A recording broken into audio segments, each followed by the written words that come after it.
Shalom, saudara-saudari, di dalam nama dan kasih Tuhan kita Yesus Kristus, dimanapun saudara-saudari berada pada saat dan ketika ini, selamat pagi kepada kita semua dan selamat bertemu kembali di dalam renungan pagi kita pada pagi hari ini. Jadi pertama-tama kita naikkan syukur kita kepada Tuhan karena Tuhan sudah menolong kita di dalam kita melewati malam ini dengan baik, dan pada pagi hari ini kita pun dapat bangun dari tidur dengan keadaan yang baik. Nah, saudara-saudari, mari saya mengajak saudara dan saudari semua untuk kita datang bersama-sama sujud di kaki Tuhan kita Yesus Kristus, menyembah Dia, memuliakan namanya, karena Dialah yang layak dipuji, disembah. Karena siapa Dia yang sebenarnya yang adalah Tuhan di atas segala Tuhan, Allah yang maha besar, yang menciptakan langit dan bumi dan segala isinya, bahkan seluruh apa sekalipun yang kelihatan dan yang tidak kelihatan. Jadi terpujilah namanya karena kebesaran, kuasa dan kemuliaan dan karyanya. Jadi oleh itu saudara, mari kita bersama-sama menyembah Tuhan dengan penyembahan ini.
kita hadapi, takkan pernah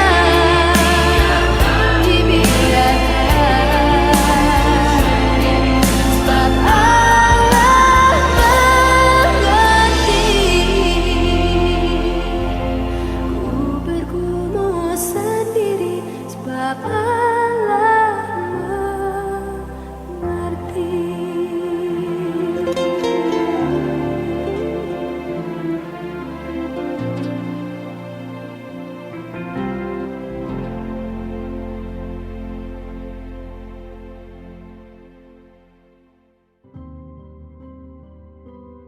Haleluya, puji Tuhan. Nah saudara, mari kita bersama-sama membuka Alkitab kita di dalam 1 Petrus pasal yang kelima. Kita membaca ayat yang ke-8. Begini bunyi firman Tuhan.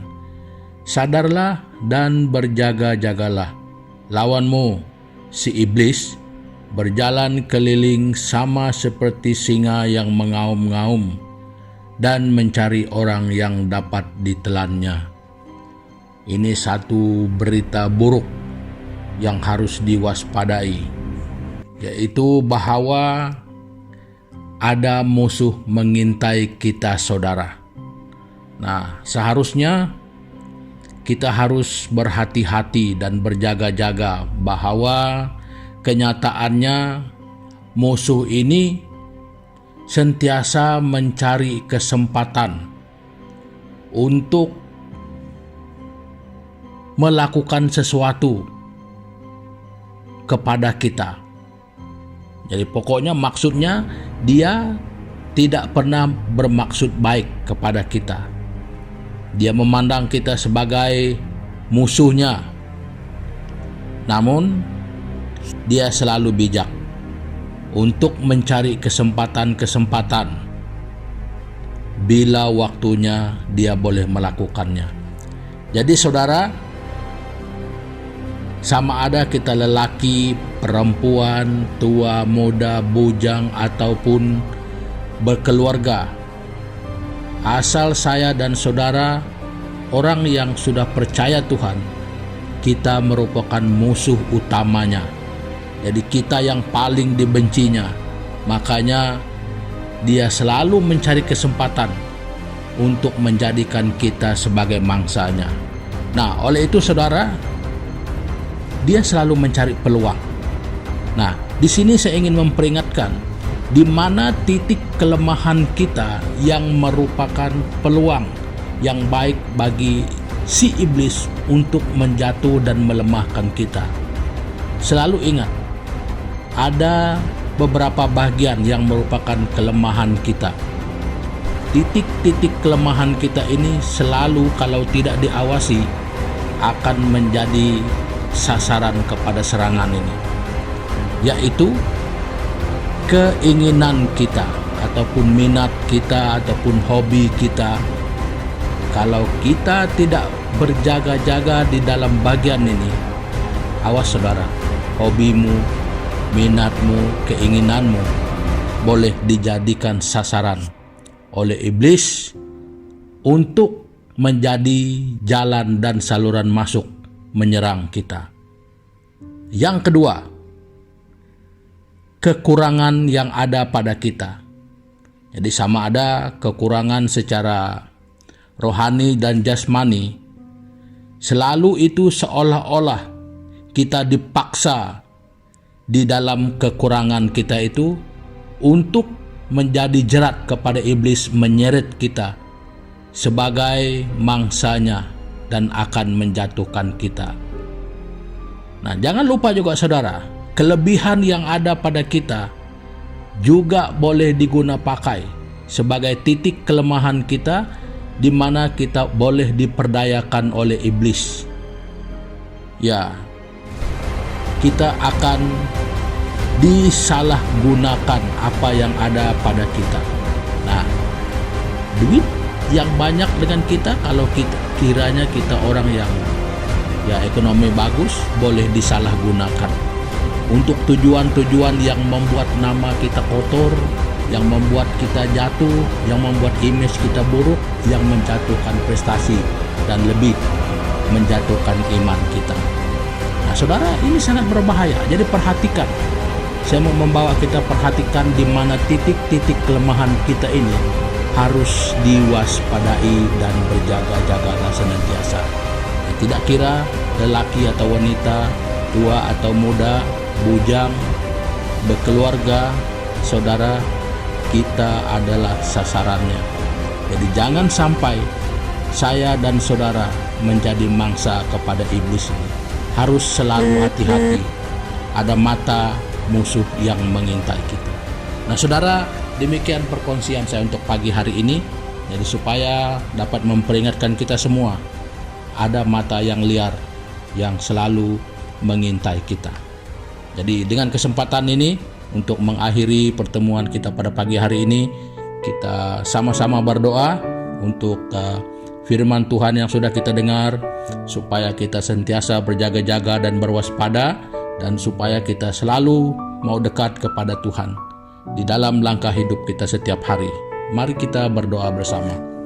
Bapa di surga, terima kasih pagi hari ini Tuhan, karena Engkau sudah memberikan bagi kami satu peringatan supaya kami harus waspada bahwa ada mata musuh yang sentiasa mengintai kami, yang sangat benci dengan kami waktu kami dekat dengan Tuhan. Jadi doa kami pada pagi hari ini, Tuhan Yesus, pegang tangan kami, pimpin kami, dan supaya kami selalu sadar dan kami selalu waspada bahwa ada musuh yang mengintai kami. Jadi supaya kami tidak pernah melepaskan tangan Tuhan yang memimpin kami. Dan demikian kami berdoa sepanjang hari ini dimanapun kami berada, baik di tempat kami sendiri, di tempat kami bekerja, di mana sekalipun, biar Tuhan menyertai kami. Jauhkan kami daripada cobaan-cobaan. Jadi jangan biarkan kami diperhatikan oleh mata-mata musuh kami ini. Jadi kami berdoa supaya dalam nama Tuhan Yesus, semua orang percaya pada hari ini tetap di bawah perlindungan dan jagaan Tuhan yang Maha Kuasa. Jadi terima kasih Bapa, kami berdoa mengucap syukur di dalam nama Tuhan Yesus. Nah, saudara, pertemuan kita pada pagi hari ini sampai di sini, dan jumpa lagi di lain kesempatan. Tuhan Yesus memberkati kita bersama.